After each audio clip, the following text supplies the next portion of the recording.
Economic development, we know, depends on investment. Countries achieve economic growth when they have the roads, the ports, the rail, the fiber optics, the power grids that give them the basis for developing industry and for expanding the economy. We know that investments in infrastructure are crucial. Investments in factory, in machinery, in transport equipment, crucial. But the most important kind of investment that an economy makes is in its own people, and especially the investment in its children. Economists have come to use the language of investment when talking about education, healthcare, nutrition, and the other inputs to a healthy, productive life.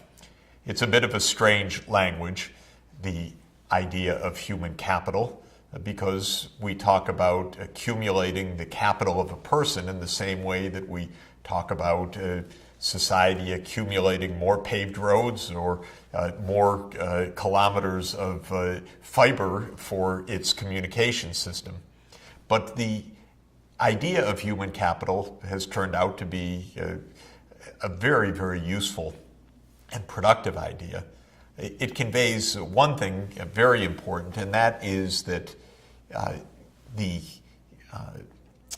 abilities of an individual and the health of an individual depend on a cumulative process of good health and access to health care, cumulatively living in a safe environment, the accumulation of education step by step and the building of skills, the accumulation of on-the-job experience.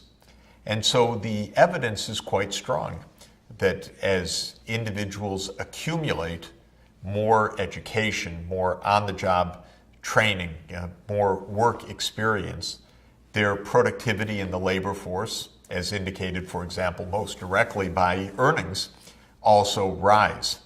And similarly, investments in health accumulate. Investments in a child's health help to provide the basis for health as an adult.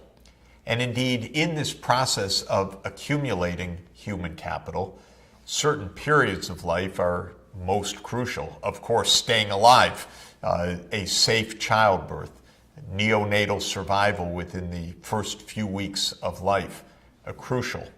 But many parts of our lifetime have absolutely determinative effects on all of our lives and our capacities. The early childhood, extraordinarily important, because that's the time not only when we learn many of the social and human skills that will be needed through life, but the time of the formation of the brain itself and the health that we can enjoy in physical health and in mental health throughout a lifetime.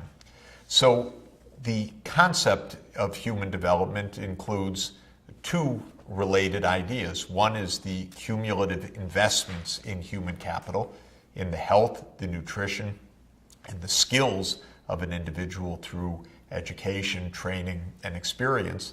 And the second is the idea of the life cycle, the idea of thinking for each of us of a whole lifespan and of how our capacities, our health, our productivity in terms of the economy depend on the choices that are made at earlier stages of that life cycle and how each stage sets up the conditions for the stage that follows. The more we learn, the more the scientists delve into these matters, the more that the very early stages of life matter. Indeed, even the health of our parents before conception, before we even exist as an embryo, as a fetus, much less as a newborn, are very important. Bad health, poor nutrition can actually transmit across generations, even aside from genetics. This is a finding that has surprised many, many scientists, but is now becoming part of the scientific research findings. Of course, the safety of our mother in pregnancy, the intrauterine development, as I mentioned earlier, of a fetus, the healthy childbirth, and a very good start in life with nutrition and freedom from multiple infections, say from worm infections or infections from malaria or other childhood diseases, is extraordinarily important for survival and also for subsequent development. From those early ages, a more formal kind of investment in human capital takes hold, and that is the education system. We now tend to think of that as starting even before the formal primary education, because more and more children around the world, fortunately, are gaining access to a formal pre-K, as we would say in the United States, pre-kindergarten education, a preschool even before primary education. But then, of course, there is primary education, a core target of the Millennium Development Goals, which calls for universal primary completion.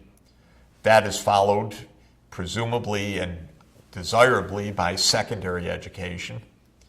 From there are many tracks. Of course, many children in the world still don't finish secondary education.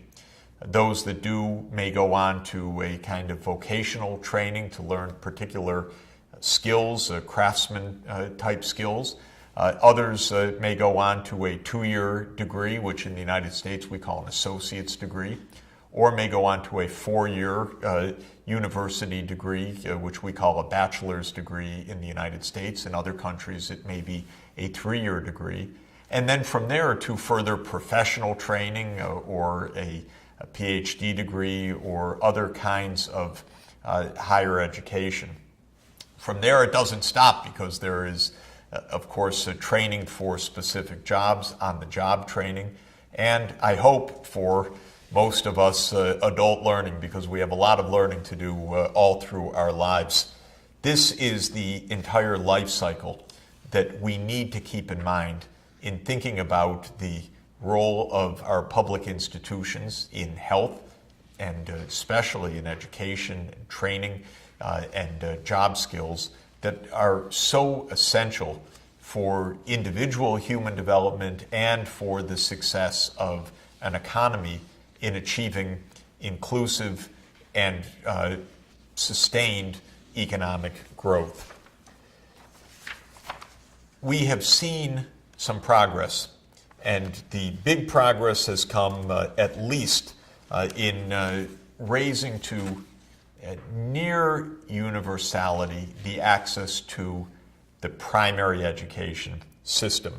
The data show that as of 2010, the enrollment rates at the primary level, that is taking the number of children in primary education divided by the primary school age population, has reached close to 100%. It doesn't mean by any stretch that all children are in school still or that they're completing primary education, but you'll see from this graph that there has been a very, very notable improvement of the situation. Back in 1970, you see that the low-income countries were still at about 50% gross enrollment rate, and by 2000 that had increased to around 80%.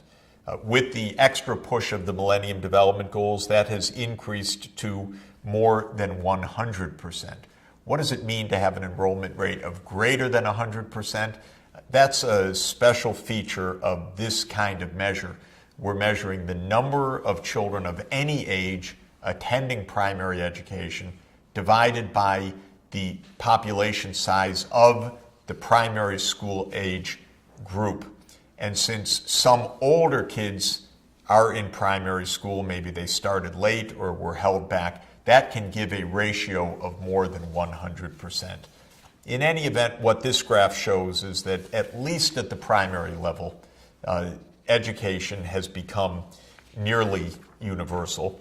And another aspect of this that's extremely important, from Millennium Development Goal 2 on education to Millennium Development Goal 3 on gender equality, it's also the case that at the primary level, at least, not at the higher levels of education, that 100% signifies a essential closing of the gap of enrollment rates of boys and girls.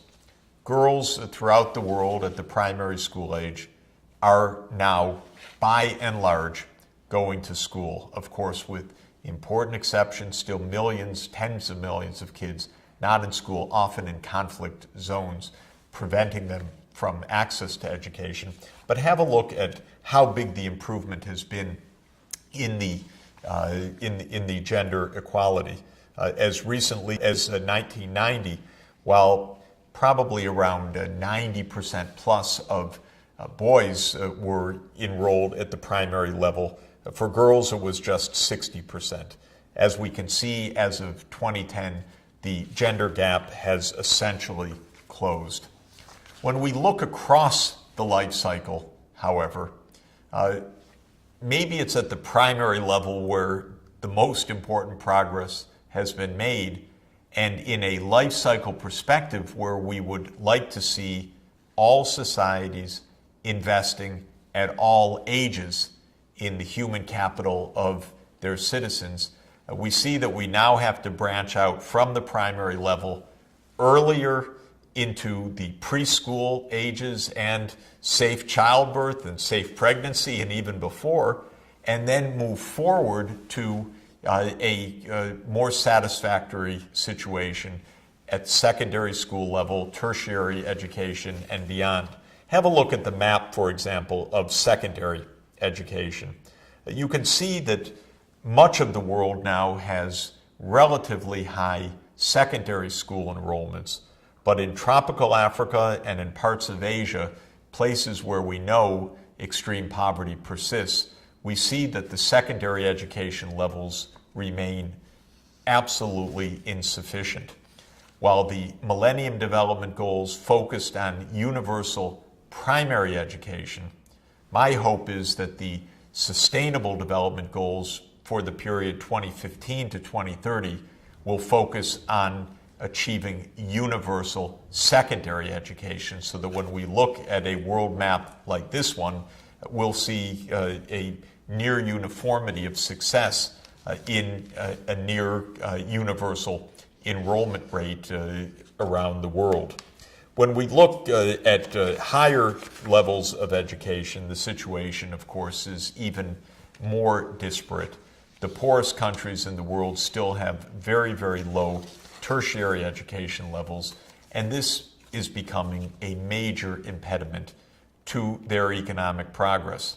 It used to be thought by some, erroneously, that a poor country should universalize its primary education and not worry too much about higher education, then move on to secondary education, then move on to tertiary education.